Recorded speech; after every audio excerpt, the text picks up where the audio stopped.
Hey, Rebecca, how's it going? It's good for you. Thanks for having me join you. Excited to be here.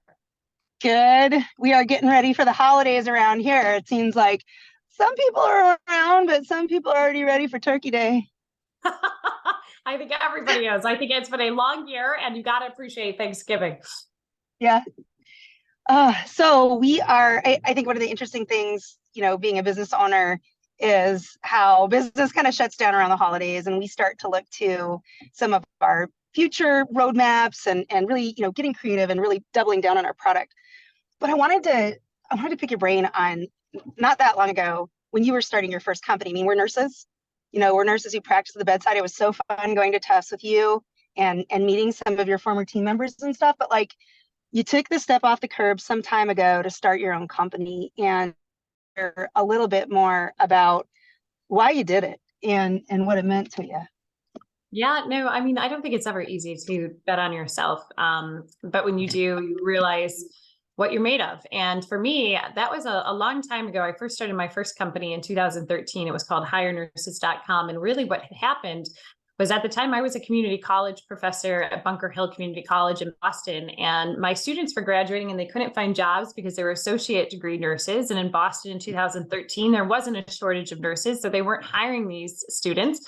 And at the same time, I was a hospice nurse practitioner. And it happened that I had gone out and saw one of my patients this in March 2013. And the person wanted to die at home, but was being told that they couldn't find caregivers. Were devastated. And I left that appointment to drive back to meet a group of students who had graduated with me in December 2012. And they were about four of them waiting for me outside my office. And when I showed up there, the desperation was palpable. They were told because they were associate degree nurses, they were unhireable in Boston. They could not find jobs. Wow. And I remember sitting there in that meeting and turning in the time to the internet, thinking to myself, okay, there has to be a place where nurses can put their resumes so that they can find jobs and, get hired by people. And at that time in 2013, there was nothing on the internet. So this bothered me. I left those meetings, and I know people say that you have light bulb moments, and I know you did with Nurse Disrupted, but mine happened later that night when I woke up in the middle of the night and realized that I needed to create a job board that would help nurses find jobs and help others find nurses that they wanted to hire. My mom gave me her nursing retirement that year, and it was a very long and painful road to figure out as a nurse how you build a job board, how you would do it so that Right. nurses would want to join it.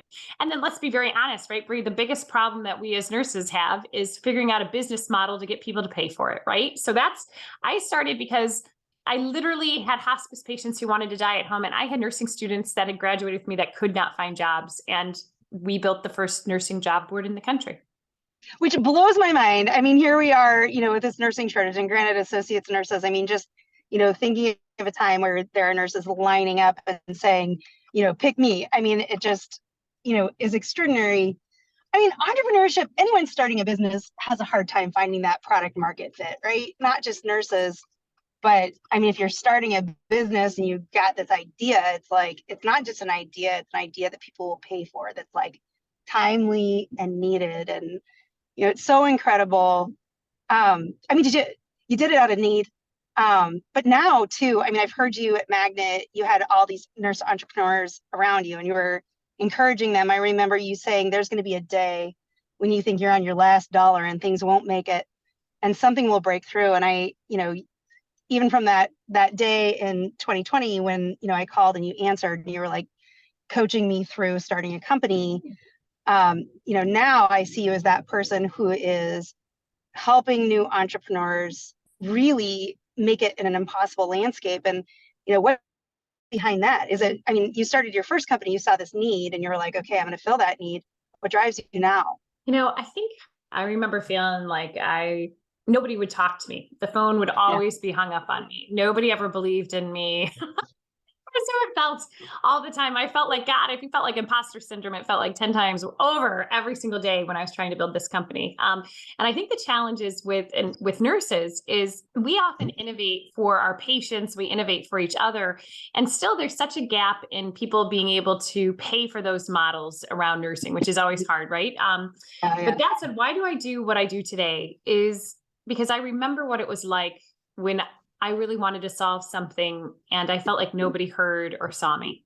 So I had to learn quickly how to say the things that needed to be said to get people's attention. And I realized it was all these things that we were never taught in nursing school. So I think now it's easier. And why do I spend the time with other nurses? Is because I know if a nurse is calling me, they're passionate about something. I also recognize that sometimes that's really nervous for that nurse to call me. Like it takes a lot. I think sometimes it's weird to be in that seat where people are like, oh my gosh, I'm so nervous to call you. And I was like, well, let me give you practical advice. Here's what you have to do. And I think the thing is we as nurses is we often want to boil the ocean when we get started, right? Like we see all of the possibilities of what our solution is going to solve.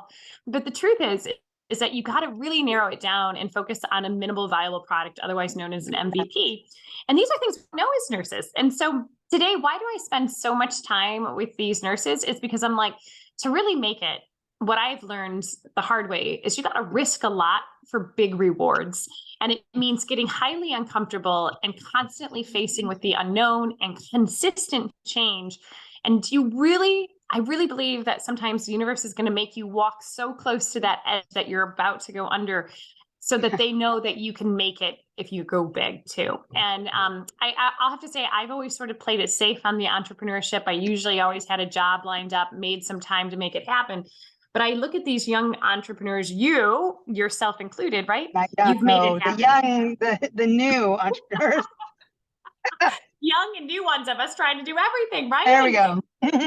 But the truth is most people won't listen to us. And that is the thing that I'm trying to change in nursing is no, we can listen and we can do this. And simply sometimes all you need is one or two specific steps that you can take so that you can get started on your journey so that you can survive the marathon that this entire trip is going to be when you're building a company.